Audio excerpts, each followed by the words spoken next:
Welcome to American Education FM, everybody. I'm Dr. Sean Brooks. Picking up where I left off from Wednesday, I'm going to go ahead and play this audio right at the top here from Litchfield, Michigan, which is, this is a school board meeting where parents are going after the school board for the critical race theory nonsense. The male on the school board is against the critical race theory, and the other females on the board are all for it, including the president of the school board, who you will hear her basically defend the entire thing and how she personally connects with it in some ridiculous way. All of them are white. Yeah, so I'm going to go ahead and play that. It's about 5 minutes long or so, so here we go.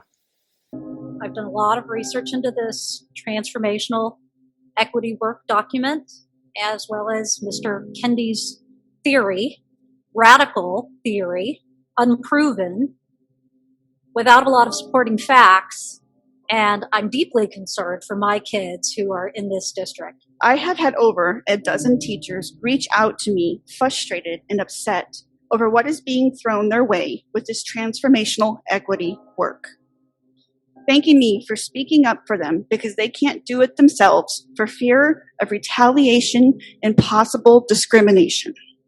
Further on, the document references reducing disciplinary action by race, reviewing library books, and hiring based on race, ethnicity, gender identity, faith, sexual orientation, socioeconomic class, and age. You know what? We fought and battled for equal rights in this country. This doesn't sound like equal rights. This sounds like we're going to go higher based on meeting a quota. And you know what? In the 80s, we played that game. How do you increase the diversity of applicants by race? That is illegal. The diversity of hiring should be based on applicants' ability to excel at their job, regardless of their skin color. Are they good? Are they bad? Are they good for the job? Are they bad for the job? And to sit here and make a goal about increasing it by race is illegal. And if that goal is absurd, and if HR does not understand it, they should be replaced immediately. So I'm going to jump in here real quick. Again, the person you just heard is the male board member who is against all of this. And I got to tell you, I mean, this is Weimar Germany all over again. 100%. Just the degradation, the perversion, the discrimination, the bigotry, all of it, and the normalizing of all of that behavior, even at the hiring level of K12 schools. I mean, they're openly saying that we're not going to hire whites. They're openly saying that we need to stay away from individuals who are confident and know what they're talking about. So it becomes this game of we're only going to hire people who speak like we do. We're only going to hire people who remind us of ourselves. I mean, again, it's not an accident that the vast majority of the education business, in particular at the K-12 level, is dominated by females. That's the case because they hire themselves. They hire one another. I'm not saying that females don't hire males. They certainly do, and we know that that's the case. I'm saying that they're more likely to hire females as opposed to maybe confident men who know what they're talking about and are well-versed and very qualified in XYZ. But now you've got the school board openly admitting that that's what they're doing. And again, the male school board disagrees with it. Of course, the parents do.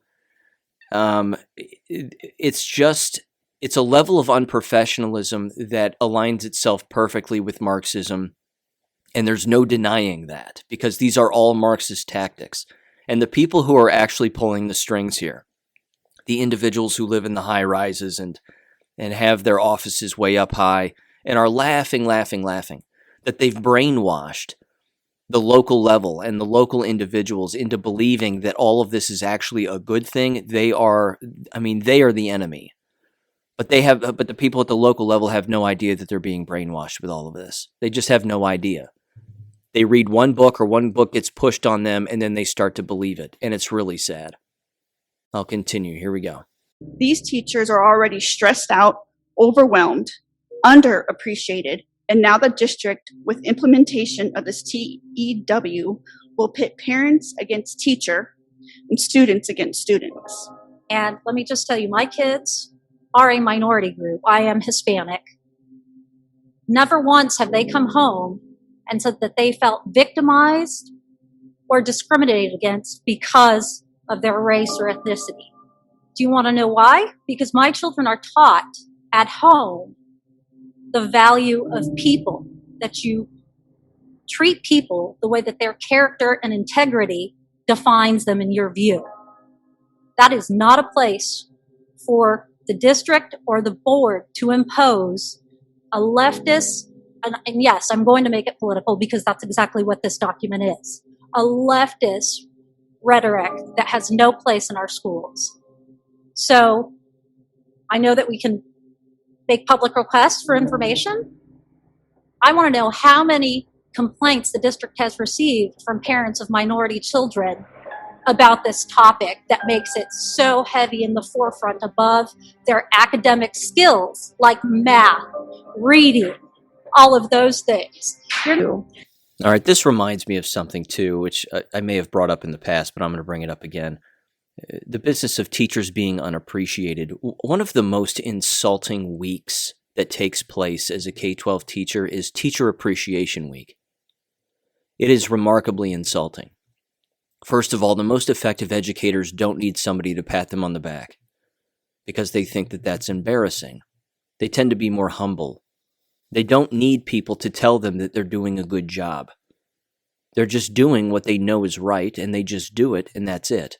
But Teacher Appreciation Week is remarkably insulting because you have individuals who are, tend to be in charge, who are known individuals to engage in bullying tactics in the workplace and unprofessionalism or unfair evaluations or whatever it may be. And now all of a sudden, every K-12 school teacher is supposed to just forget that those people haven't done what they've done.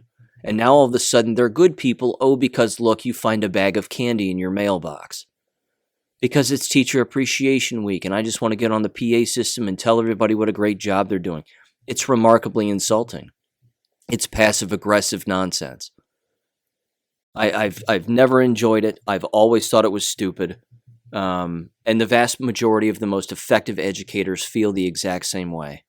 I would walk up to my mailbox, see a bag of candy in it for Teacher Appreciation Week, or somebody would come by with a paper bag with, I don't know, stationery in it. I would throw it away every time. I would throw it right in the trash because it was just a waste of time. Don't waste my time. Don't waste my time, and don't waste money and school funds on useless crap. If you really wanted to appreciate somebody, look them in the eyes, shake their hand, and say, I really like what you're doing here, great job. And then leave them alone. That's all you have to do. Now, this next voice that you're going to hear on this board meeting is the president of the school board, and you'll hear her opinion. And it's a doozy. So I drafted the equity statement, and I chose to use the definition of anti-racism by Kendi. I don't pretend to know everything or have all the solutions, but I can look to others and not reinvent the wheel. I chose to propose this definition of anti-racist because it struck a chord with me personally and spoke to taking action instead of just sitting by and remaining complicit with the gap in discipline and achievement in our district. Well, you don't need to convince me because everybody in this room knows exactly, and you're just revealing that it's all about your personal feelings, which I don't think anybody out here tax-paying parents are at all interested in. And they're kind of appalled that our school is going in that direction instead of teaching their kids math, reading, true history, character, how to be good citizens, how to be productive to society so they can have happy lives instead of going around whining, complaining. Okay, another thing here.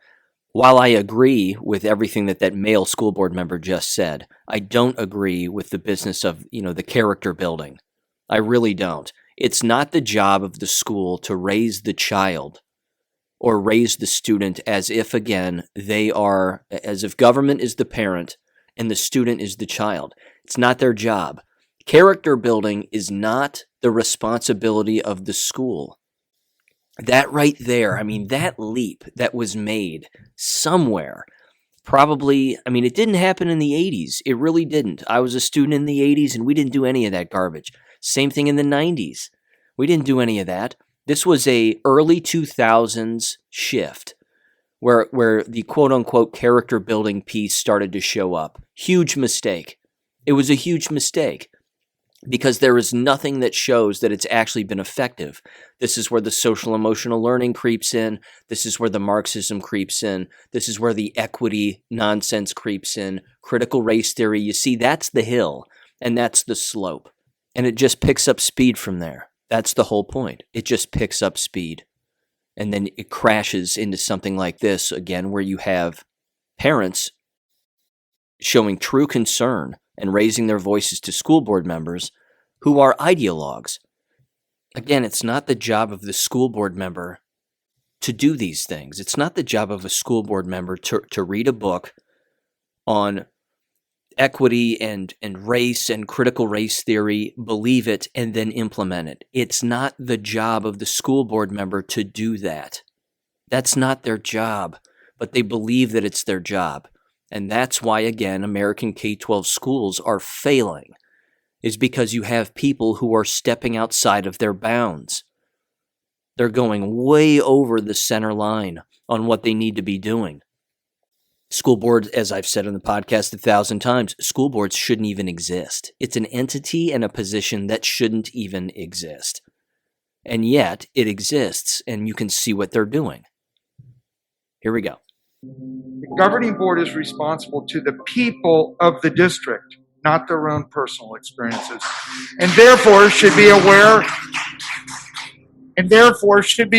of the opinions and attitudes of the community instead of shutting up somebody that expresses them in a board meeting when it's on the agenda, and as representatives of the people who own and support the schools and accept the responsibility to identify community attitudes instead of scorning somebody at a meeting. You're not going to tell me that your efforts are better focused on something like Kendi's theory than on my child's academic success. That is not what you're here for. That is not what the educators are here for. And they should not be burdened with shouldering that when the public hasn't had an opportunity to be a part of that process. That is not what you were elected to do.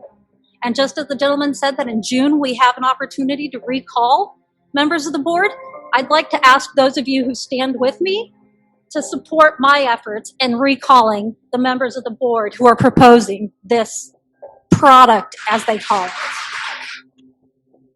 And that continues to be the biggest issue, that right there. That is one of the biggest issues. Overreach. It's overreach. And when you have stupid people overreaching and doing things that they're not supposed to be doing, that always falls into the lap of a K-12 school and a K-12 educator. Always. Principals do what they're told, and then it falls right into the laps of effective educators who want nothing to do with it by and large. The most effective teachers know that this is garbage, and they want nothing to do with it. But good for these parents for pushing back. And again, that one lone board member, he can say all he wants, but when it comes down to votes, he doesn't have them. He doesn't have the votes. There just aren't enough people on that board to make any kind of positive vote in a positive direction that's going to benefit the parents, the students, and the teachers. So again, that's the sick part about school boards. Whatever goes down as being the majority vote, that's it. That's it. But I've said it before too, the fastest way to send a message to a school board and send them into a total panic, because they have people that they're responsible to also, not just the taxpayers and the voters, but I mean school board associations. School board associations, I'm putting a smile on my face here because those associations and those groups are in every state, and they will pressure the ever-living hell out of school boards to comply with what they want done. And state departments of education do the same thing on top of them. And then that's, of course, the staircase of hell that takes place. So the fastest way to make them panic is to pull your students out of those schools. And you do it in mass, and you do it immediately. And when that happens and no one shows up, panic. You're going to have full-blown panic. Now, this next story, again, has a lot to do with the same kind of stuff, the equity garbage and the critical race garbage and all of this. But you're probably hearing of all of these schools. Some of them are in Oregon now that are saying that, of course, math is racist. We've heard that news story before. Showing your work is racist. It's an example of white supremacy. I mean, think about that for a minute.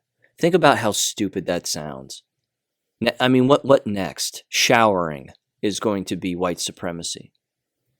That cleaning yourself is going to be white privilege. How dare you clean yourself? How dare you cut your hair? How dare you clean your fingernails? I mean, it's just ridiculous. And this is exactly what happens when unintelligent people take positions of influence or teaching positions, and they can't actually teach their own subject matter. And unfortunately, there are a lot, not all, clearly, but there are a lot of teacher education programs that are pumping these kinds of students out who are completely illiterate when it comes to their actual subject matter. They may be able to pass an area exam in order to get certified to teach their subject in a K-12 school, but once they're actually in there and they get their hands around an actual textbook and they start to do whatever it is that they do, what they don't know is that if they think that they're going to push forth any of this white supremacy math stuff, or, oh, you don't have to show your work, I mean, they're going to lose their jobs. They're just going to get fired. If their students aren't performing, they're going to get fired. And for those that know that, unfortunately, one of the sort of tricks that they use is they just lighten the load when it comes to their grading. They just start sort of giving out grades and giving out positive grades instead of actually accurately evaluating their students for their levels of knowledge in a variety of ways, whether that be quizzes, longer tests, writing assignments, actual papers that they have them write, and then maybe, heaven forbid, edit, and then do it again. These kinds of things have to take place. They have to. Because again, the slippery slope of this critical race theory nonsense is by and large going to get a great deal of teachers fired because they're just walking into these buildings assuming that every school is like this, and that's not true. That's just not true. You could get away with this in Chicago probably, in the Chicago public schools, screaming at the top of your lungs that, showing your work is racist, but it's not, and everybody knows that. It's dumb. It's like saying, I don't know. It's so stupid I can't even come up with an example. It's like trying to play baseball with ice cream. It's ridiculous. They're screaming at the top of their lungs that ice cream needs to be used in every single baseball game, and if ice cream isn't used, then we are the fools. We are the morons. It's beyond ridiculous. So I hate talking about critical race theory because it's the epitome of stupidity. It's just dumb. And it makes my brain hurt just thinking about how stupid these people are who actually believe that it's real. So I'm going to give you a couple of shift gears here real quick. Here's my take on the Major League Baseball stuff. I said in the last episode I was going to riff about this a little bit, and I will. We've heard about you hear about the school-to-prison pipeline, as it were, quote unquote. Students who leave school, don't enter college, don't get a job, and then they end up on the street, or they end up breaking the law, and then they end up in jail. Well, there's the sport-to-sport pipeline, so to speak.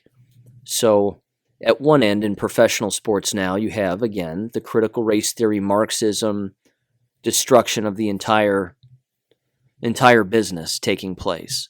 Even those professional sports are hiring diversity and inclusion experts. I'm using finger quotes here on the word expert. But those individuals are responsible for inviting and bringing in all of the divisiveness. So every piece of divisive behavior that you've ever seen in any sport, you can thank those people, because that's what's happened. Now, if you think that that doesn't trickle down to the K-12 school level as far as sports are concerned, it certainly does. However, there are a great deal of individuals, just like I mentioned earlier with teachers and the critical race theory nonsense, there are a great deal of coaches and people who engage in sporting events around K-12 schools that have nothing to do with any of this critical race theory garbage and nothing to do with this political nonsense. But it's still creating a massive divide, which means what you're going to have ultimately is lowered participation in everything. Now, for me personally, I think that's a good thing. I think it's a good thing. Less people going to sporting events. I mean, just look around at a baseball game now. No one's going. And I got to tell you something. I'm starting to question the intelligence of the people that go. I mean, if you want to spend $14 on a beer and $7 on a hot dog, be my guest. I remember a day when it was $1 for a beer and 50 cents for a hot dog. I'm not that old. And that wasn't that long ago. Less than 20 years ago, it was that way. But that's another story for another time. The point is that you're going to have lowered attendance at the professional level, which is only going to mean you're going to have lowered participation at the K-12 school level. And I think that, again, I think that's a good thing.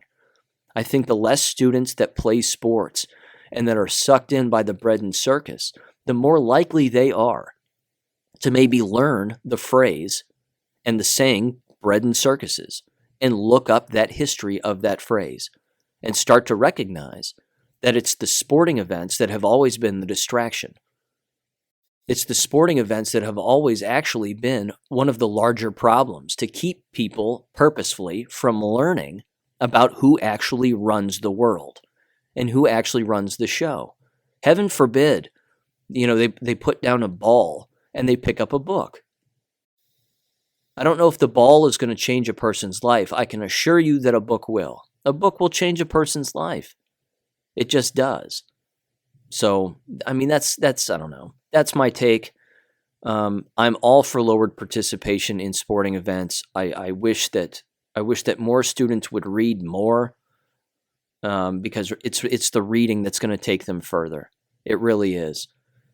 Any modern individual who is well known or well thought of in the public eye, and I'm going to go back in time here, but I'm going to use Thomas Sowell as an example. I'm certain Thomas Sowell liked baseball. He may have even played when he was a child. I don't know. What I do know is that he liked books a whole lot more. And look where it's gotten him.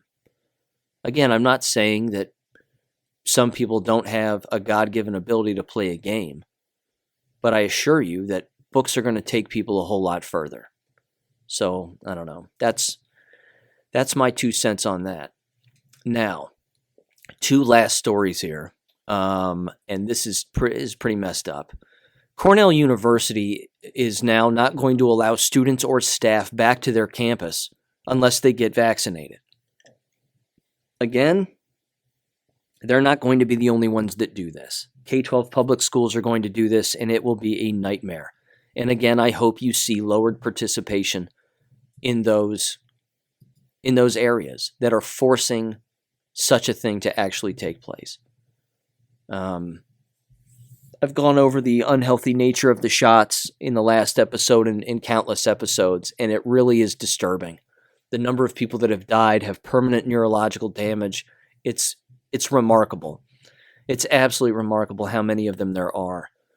And now, again, I heard this just the other day on talk radio, but you have entire school districts in Virginia getting vaccinated. All of their staff members getting vaccinated. All of their students allegedly getting vaccinated. The ones that are still actually attending in person. It's ridiculous. They're going to get sick. They don't know the long-term effects of these viruses, let alone the harmful and deadly short-term impact. It really is awful. On that same vein there, I saw a picture on Gab the other day of people who are actually getting vaccine tattoos. So you talk about virtue signaling. I don't think it can possibly get any worse than that. Actually getting tattoos of the company names of the vaccinations on your arm to show people that you've been vaccinated. Because we know how tattoos work. A person gets a tattoo and then they show it off to people. And that's exactly what's happening here. They're getting in groups. They're taking pictures of it. It's just the epitome of stupidity. And it blows me away each and every time. Okay. Here's the final thing. And this is equally as disturbing. I came across this on greatawakening.win, and it's also on Instagram, and I'm going to link the video to this in the description below this podcast if you even have the stomach to watch it. But it's called the VR vaccine, and it is a virtual reality simulation that you put the virtual reality goggles on the face of a child in a doctor's office, and then it makes it easier for the child to be comfortable with taking the shot because they're seeing this virtual reality nonsense instead of actually seeing the doctor's face jabbing them in the arm. It's horrific. It's absolutely horrific. And the people that are participating in this are absolute monsters. Here's where it gets even worse. In the VR game itself, there are pedophile symbols that are being used. And the one symbol that is on the armor of the particular character who's administering the shot it's the symbol for boy lover. So if you're not into or you don't know anything about either numerology or symbolism, my recommendation is that you start paying attention to it because it's everywhere. And I mean everywhere. And the people that put all of this together are absolute monsters. Me personally, I have no threshold for listening to children scream at the top of their lungs when a doctor is running at them with a syringe. I think the entire thing is barbaric, but to make up a virtual reality game with pedophile symbolism throughout, to make it easier for the child to take a shot, I think is equally as barbaric. So I'm going to link that below. If you have the stomach to watch that video, go for it. You can take a look at the picture on my Gab account too, but there you have it. So it never ends. It really just never ends. The nonsense never ends, but I'm going to keep bringing it up because it has to keep being brought up. And we gotta continue to wake people up to this stuff. So there you have it. Have a great weekend. Catch you on Monday. Thank you for listening to American Education FM. Make sure and check out AmericanEducationFM.com for more information. Take care and God bless.